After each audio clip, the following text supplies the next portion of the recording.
Bismillahirrahmanirrahim. Assalamu alaikum. Dear students, welcome to Kartaba Education. This is Imran Khan Panizai. हम लोगों ने chemistry first chapter 9th standard का start किया हुआ था। पिछला जो लेक्चर था हमारा वो केमिकल स्पीशीज़ की ब्रीफ इंट्रोडक्शन थी। आज हमने जो केमिकल स्पीशीज़ की डिफरेंट क्लासेस हमने पढ़े थे कि हम कैसे किसी भी कंपाउंड को स्प्लिट कर सकते हैं कितने कितने किस्म के बेसिक यूनिट्स में। तो हम उन तीन को आज डिटेल से पढ़ेंगे कि वो तीन जो है वो हर एक क्या क्या है और उनको हम लोग कैसे आइडेंटिफाई कर सकते हैं। तो केमिकल स्पीशीज को हम लोगों ने बेसिकली ब्रॉड सेंस में हमने 4 उसको डिफरेंट क्लासेस में डिवाइड किया था।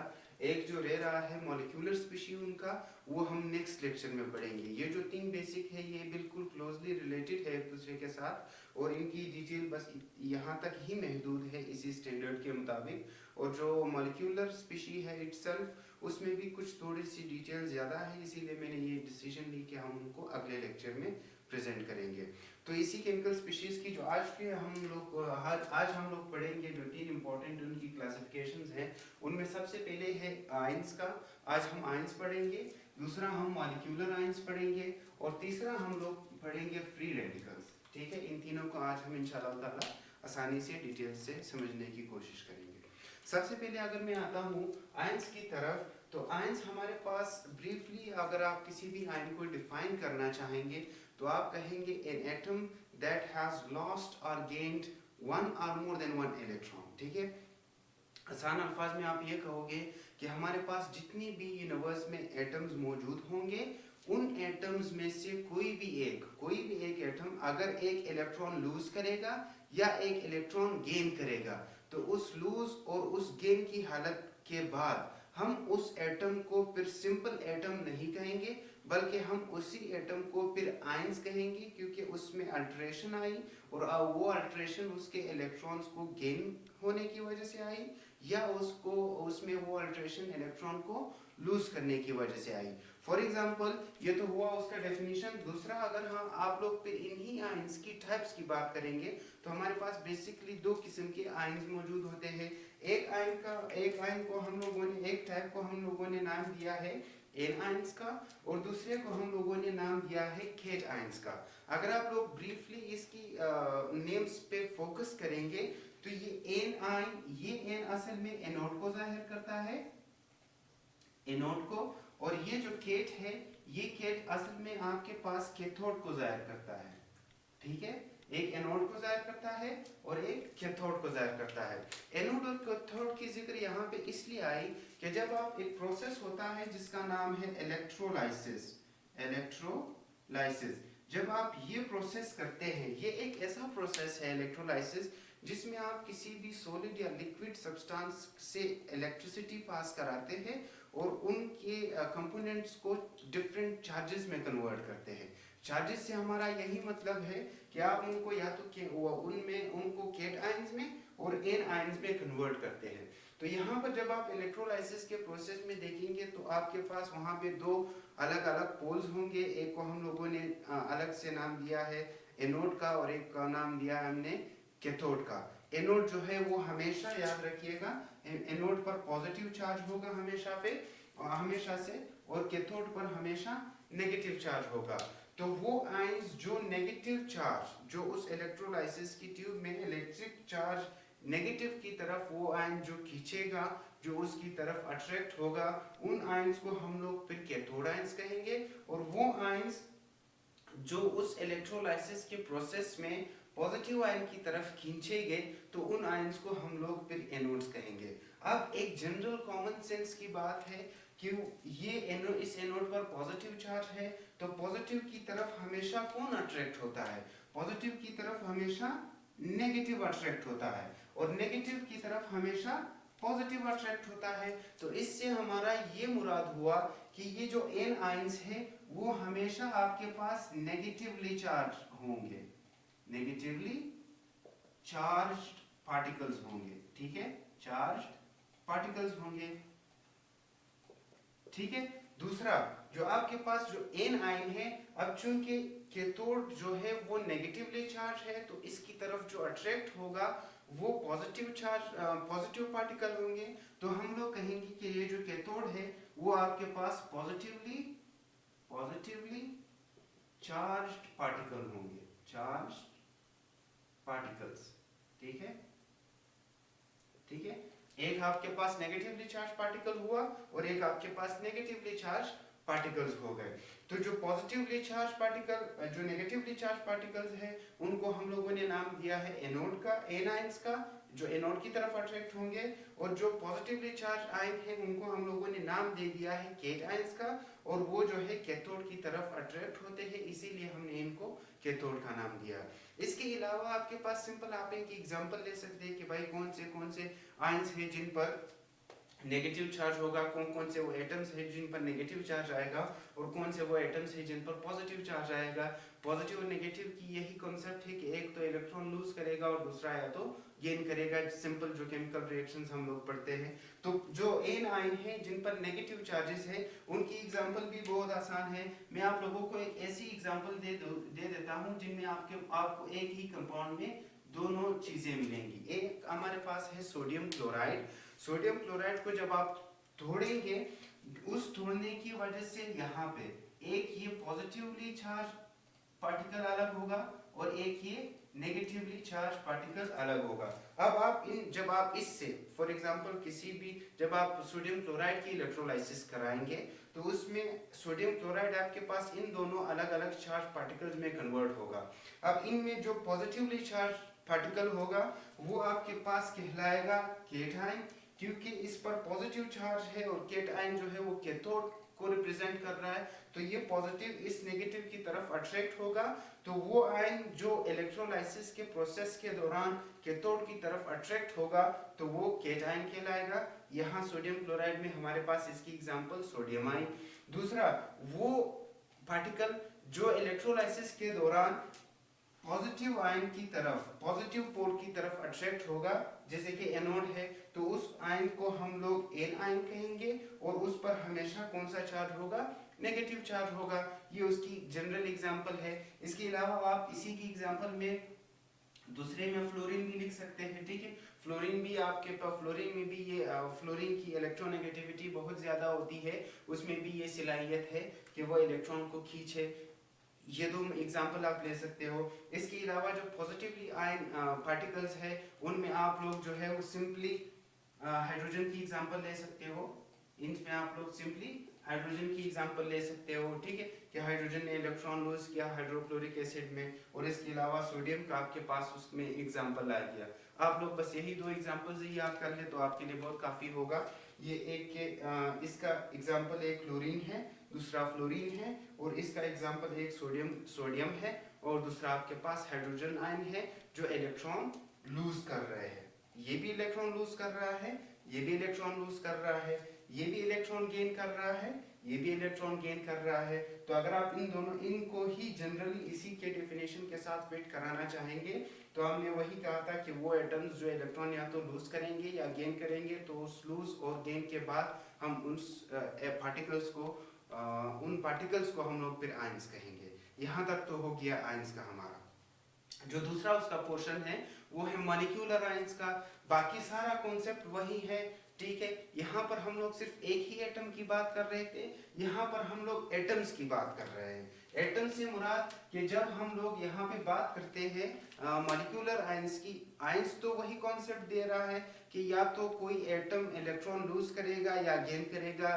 लूज और गेन का एक सिंपल कॉन्सेप्ट है कि उन पे चार्जेस आएंगे। यहाँ पर हम लोग सिर्फ एक सिंगल एटम पर चार्जेस आने की बात कर रहे थे, यहाँ पर हम मल्टीपल एटम्स पर चार्जेस आने की बात कर रहे हैं। यानी कि जब दो या दो से ज्यादा एटम्स पर पॉजिटिव या नेगेटिव चार्ज आएगा तो उसको हम लोग मॉलिक्यूलर आयन कहेंगे।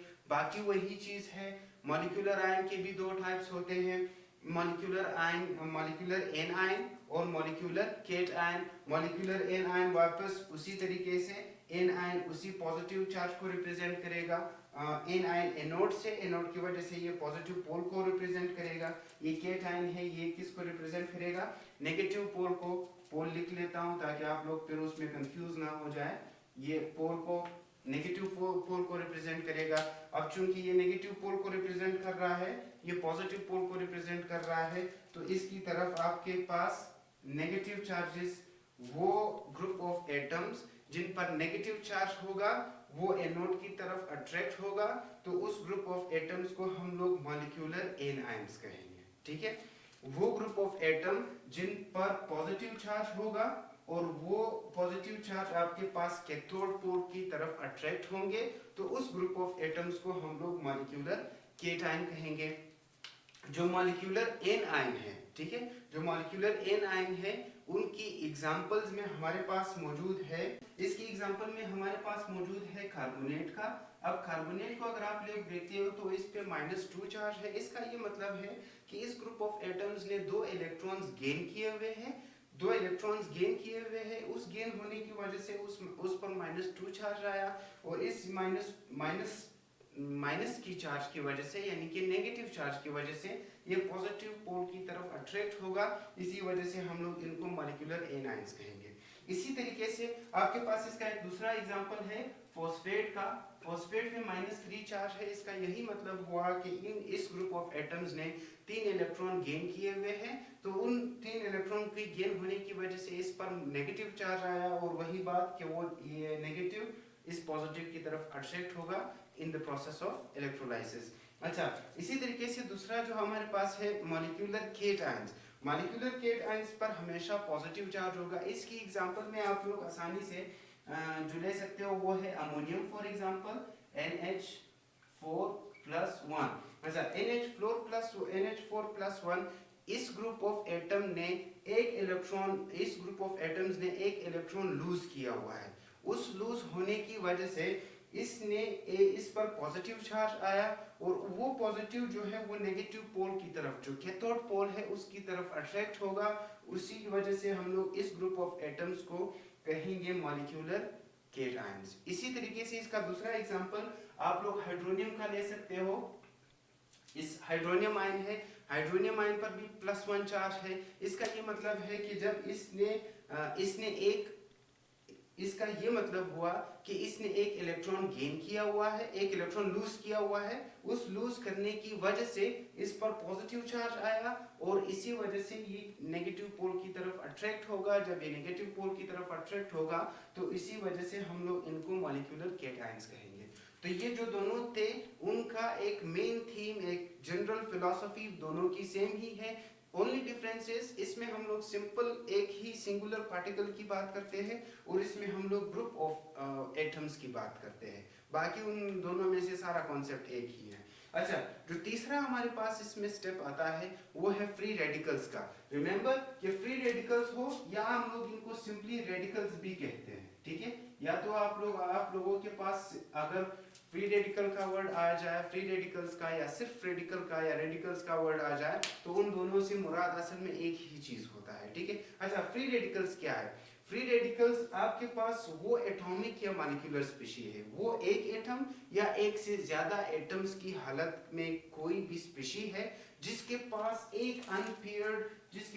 अनपेयर्ड इलेक्ट्रॉन्स होंगे। फॉर एग्जांपल, अगर मैं इसकी एग्जांपल की बात करता हूं एक ही एटम के लिए, तो हमारे पास एग्जांपल में, इसी की एग्जांपल में एक क्लोरीन का मॉलिक्यूल है फॉर एग्जांपल। उससे हम लोगों ने उसको हम लोगों ने अल्ट्रावायलेट रेज उसके ऊपर फायर कर दिया फॉर एग्जांपल। अब यही क्लोरीन के मॉलिक्यूल जो है उनको हम लोगों ने एटॉमिक फॉर्म में तब्दील कर दिया है।